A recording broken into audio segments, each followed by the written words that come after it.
ఈరోజు మనం ఒక చిన్న సోషల్ అవేర్నెస్ వీడియో, అంటే జనాభా పెరుగుదల ఎలా ఉంటుంది అనే దానికి ఒక ఉదాహరణ ఈ వీడియో. ఏంటంటే ఇక్కడ మనం ఎగ్జాంపుల్కి ఒక గ్రామం ఉందనుకుందాం.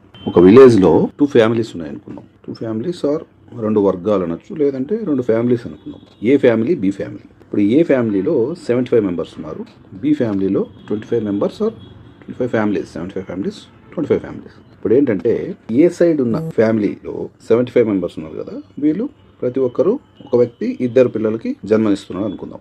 ఆన్ అన్ యావరేజ్ వాళ్ళ లైఫ్లో 2 పిల్లలకి జన్మనిచ్చారు అనుకుందాం. బి సైడ్ 25 మంది ఉన్నారు, వాళ్ళు ప్రతి వ్యక్తి ఆన్ అన్ యావరేజ్ 4 పిల్లల్ని జన్మనిస్తున్నారు అనుకుందాం. అంటే యావరేజ్ తీసుకుంటున్నాం. అంటే కొంతమంది నలుగురు కనొచ్చు, కొంతమంది 5, కొంతమంది 2, కొంతమంది 3, ఇట్లా ఆన్ అన్ యావరేజ్ తీసుకుంటే వాళ్ళు 4 వచ్చారు. ఏ సైడ్ 2 అంటున్నారు. ఇప్పుడు మనం ఏం చేస్తామంటే 100 ఇయర్స్, ఇదే తనతో 100 ఇయర్స్ నడిచింది అనుకుందాం. 100 ఇయర్స్ తర్వాత ఏ ఫ్యామిలీ వైపు ఎంతమంది ఉంటారు, బి ఫ్యామిలీ వైపు ఎంతమంది ఉంటారు అనేది ఇప్పుడు మనం ఉదాహరణ చూద్దాం. ఇప్పుడు జనరల్గా 100 సంవత్సరాలు అంటే 4 తరాలు వస్తాయి. ఇప్పుడు 25 సంవత్సరాలకు ఒక తరం అనుకుంటే మనం 100 సంవత్సరాలు తీసుకుంటున్నాం కాబట్టి 4 తరాలు వస్తాయి. ఇక్కడ మనిషి ఆయుర్దాయం 75 ఇయర్స్ అనుకుంటున్నాం. సో ఈ 100 సంవత్సరాల్లో తీసుకుంటే ఆఫ్టర్ 100 ఇయర్స్ ఫస్ట్ తరం వాళ్ళు ఉండరు, అంతే, మిగతా వాళ్ళు ఉంటారు. ఆ లెక్కన మనం క్యాలిక్యులేషన్ చేస్తున్నాం. ఇప్పుడు ఏ ఫ్యామిలీ వైపు జనాభా పెరుగుదల ఎట్లా ఉంటుందని చూస్తున్నాం. ఇప్పుడు జనరేషన్ 0 అంటున్నాం. ఎవరు 75 మెంబర్స్ అని జనరేషన్ 0 అంటున్నాం. నెక్స్ట్ ఇంకా 4 జనరేషన్స్ కదా. ఇప్పుడు ఏం చేశారు, ఈ 75 మెంబర్స్ ఒక్కొక్కరు ఇద్దరికి జన్మనిచ్చారు అనుకున్నాం. సో 150 మెంబర్స్ అయ్యారు జనరేషన్ 1. జనరేషన్ 2 ఏమైంది, 150 ఇంటూ మళ్ళీ 2 పిల్లలు 300 అయింది. జనరేషన్ 300 ఇంటూ 2 600 అయింది. జనరేషన్ 4 600 ఇంటూ 2 1200 అయింది. ఇప్పుడు మనం ఏం చేయాలి, 100 సంవత్సరాల తర్వాత జనాభా అంటే వీళ్ళందరినీ కూడాలి. కాకపోతే మనం రూల్ పెట్టాం 75 ఇయర్స్ తర్వాత, అంటే వాళ్ళ ఆయుర్దాయం 75 ఇయర్స్ కాబట్టి 75 ఇయర్స్ తర్వాత జనరేషన్ 0 వాళ్ళు ఉండరు, మిగతా వాళ్ళందరూ ఉంటారు. సో 75 ఇయర్స్ తర్వాత 100 ఇయర్స్ తర్వాత 75 మెంబర్స్ని తీసేస్తే మిగతా యాడ్ చేసామంటే 150 ప్లస్ 300 ప్లస్ 600 ప్లస్ 1200 తీసుకుంటే 2650 మంది ఏ ఫ్యామిలీలో ఆఫ్టర్ 100 ఇయర్స్ 2650 మంది ఉన్నారు.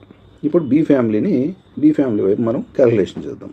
బి ఫ్యామిలీలో ఎంతమంది ఉన్నారు, 25 మంది ఉన్నారు. వీళ్ళు జనరేషన్ 0 అన్నాం. ఇప్పుడు జనరేషన్ 1కి వద్దాం. 25 మంది 4 మెంబర్స్కి జన్మనిచ్చారు అనుకుందాం. అంటే 100 మెంబర్స్ అయ్యారు వాళ్ళు ఫస్ట్ జనరేషన్. ఈ ఫస్ట్ జనరేషన్ మళ్ళీ నలుగురికి జన్మనిచ్చారు అనుకుందాం. అంటే 400 మెంబర్స్ అయ్యారు సెకండ్ జనరేషన్. థర్డ్ జనరేషన్ ఏమైంది, 400 ఇంటూ 4 1600 అయ్యారు. Fourth generation 600 into 4 6400. ఇప్పుడు ఏం చేయాలి, జనరేషన్లన్నీ కూడా యాడ్ చేయాలి. ఆటోమేటిక్గా జనరేషన్ 0 75 ఇయర్స్ తర్వాత ఉండరు కాబట్టి ఆ 25ని మనం తీసేస్తాం. మిగిలిన ఈ 100 ప్లస్ 400 ప్లస్ 600 1600 ప్లస్ 6400 చూసుకుంటే 8500 అయింది. ఇప్పుడు బి వైపు ఎంతమంది అయ్యారు ఆఫ్టర్ 100 ఇయర్స్, 8500 మంది అయ్యారు. ఇప్పుడు మనం కంపారిజన్ చేస్తే ఏ వైపు 75 మెంబర్స్తో స్టార్ట్ అయ్యిండే వాళ్ళు 100 ఇయర్స్ తర్వాత 2250 మంది అయితే, బి వైపు 25 మెంబర్స్తో స్టార్ట్ అయిన వాళ్ళు 8500 మంది అయ్యారు 100 సంవత్సరాల తర్వాత. జస్ట్ సింపుల్ క్యాలిక్యులేషన్ చేసాం, మీరు మరి డీప్గా చూడమంటే సింపుల్ క్యాలిక్యులేషన్ చేసాం మనం. ఏమైంది, మొదట ఏ వైపు ఎక్కువ మంది ఉన్నా